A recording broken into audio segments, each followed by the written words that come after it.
नेपाल के remote area में 9000 feet ऊंचे पहाड़ की चोटी पर ये हॉस्पिटल कुछ ऐसा दिखता था।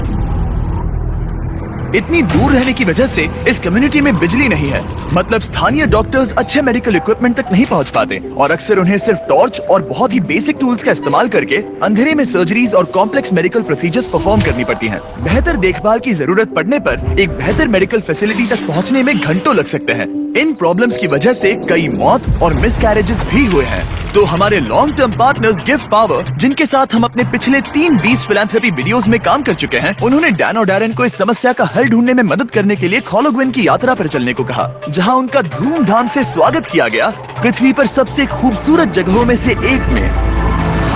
पहली सुबह डैरेन की मुलाकात संजय नाम के एक स्थानीय गिव पावर इंजीनियर से हुई, जिसने उसे नीरा के बारे में एक दुखद कहानी सुनाई। उस गांव की एक महिला जिसने ठंड के मौसम में मेडिकल फैसिलिटीज और इक्विपमेंट की कमी के कारण अपने बच्चे को खो दिया था। उसे सबसे करीब के बर्थिंग सेंटर तक बारिश में चल के जाना पड़ता था और क्योंकि बर्थिंग सेंटर दूर था, इसलिए वो सेंटर तक नहीं पहुंच सकी और उसे बच्चे को खोना पड़ा। और सरकारी फंडिंग की कमी के कारण इस अस्पताल को कम से कम 2030 तक बिजली नहीं मिलेगी।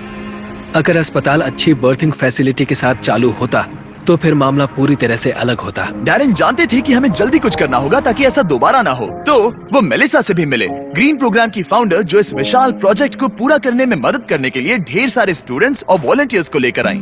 जब मैं छोटी थी, मैं मलेशिया में अपने परिवार से मिलने गई। वहाँ मैंने पहली बार समंदर देखा और समंदर तट से जुड़ी चट्टानों को देखा और तब मुझे पहली बार यह एहसास हुआ कि अगर हमें लोगों को प्रकृति की खूबसूरती दिखाने का मौका मिले तो ऐसा करके हम उनके अंदर ऐसा भाव जगा सकते हैं कि जिनसे वो भी प्रकृति की रक्षा करना चाहे। तो हमने अनिवार्य रूप से दुनिया भर से ऐसे छात्रों को लिया है जो सच में अच्छा प्रभाव डालने की परवाह करते हैं और आने वाले पीढ़ियों का परिचय दुनिया की खूबसूरती के साथ कराने में सक्षम होना ऐसा तरीका है जो वाकई में दुनिया को बेहतर जगह बना सकता है। संजय और मेलिसा से मिलने के बाद डैरेन काम करने के लिए और भी ज्यादा इंस्पायर्ड हो गए थे। हम सोलर पैनल्स और बैटरीज लगा रहे थे ताकि अस्पताल को बिजली मिल सके। साथ ही इस कम्युनिटी की सेवा के लिए हम उन्हें इक्विपमेंट्स दे रहे थे, जिससे एक सेफ और मॉडर्न बर्थिंग सेंटर बन पाए।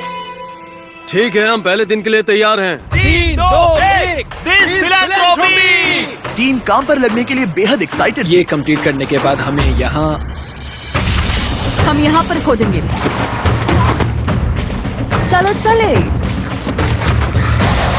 पहले दिन के अंत तक टीम सारी खुदाई और वायरिंग का काम पूरा कर चुकी थी।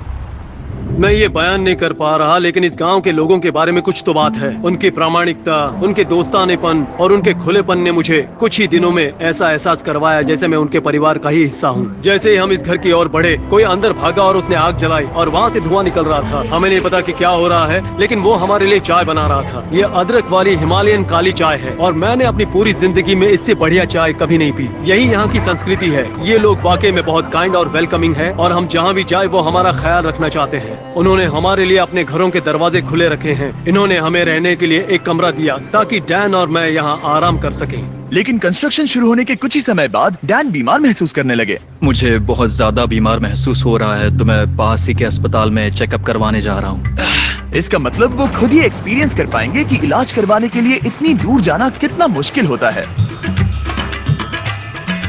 जैसा कि आप देख सकते हैं, यहाँ पर सब कुछ लॉक्ड है और ये कड़वी सच्चाई है। अगर आप आसपास के किसी गांव में गंभीर रूप से बीमार हैं, तो आपको अपने सबसे नजदीकी हेल्प सेंटर पहुंचने के लिए भी 7 घंटों की यात्रा करनी पड़ेगी। खुशकिस्मती से वहाँ पर एक नर्स थी जो उनका चेकअप कर पाई। ये है कारुणा, जो स्थानीय कस्बे खोला गाँव में एक नर्स है। ये मेरी चेकअप करने आई है। लेकिन क्योंकि बिजली नहीं है, इसीलिए वो सिर्फ बेसिक चेकअप ही कर पाई। वो इस नतीजे पर पहुंची कि डैन की तकलीफ है गाठी। हाँ, मुझे गाठी हुआ है, जो एक दुर्लभ नेपाली बीमारी है। दरअसल ये मामूली सर्दी जुकाम है। लेकिन इतने बड़े कम्युनिटी के लिए अक्सर इससे भी ज्यादा सीरियस केसेस होते हैं, जिनके लिए इमीडिएट और कॉम्प्रिहेंसिव ट्रीटमेंट की जरूरत होती है, जो कि अवेलेबल नहीं है। इस प्रोजेक्ट पर सब कुछ निर्भर था। टीम पहले से ही दबाव महसूस कर रही थी, इसीलिए जब तक डैन आराम करता, टीम ने काम जारी रखा।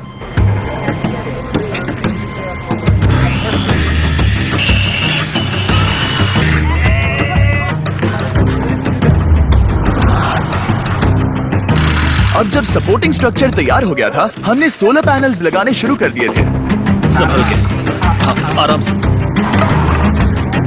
टीम की कड़ी मेहनत के कारण हम स्केड्यूल के आगे थे, तो डैरन ने संजय के बारे में और जानने के लिए समय निकाला। जब मैं ऊपरी हिमालय में काम कर रहा था और उपकरणों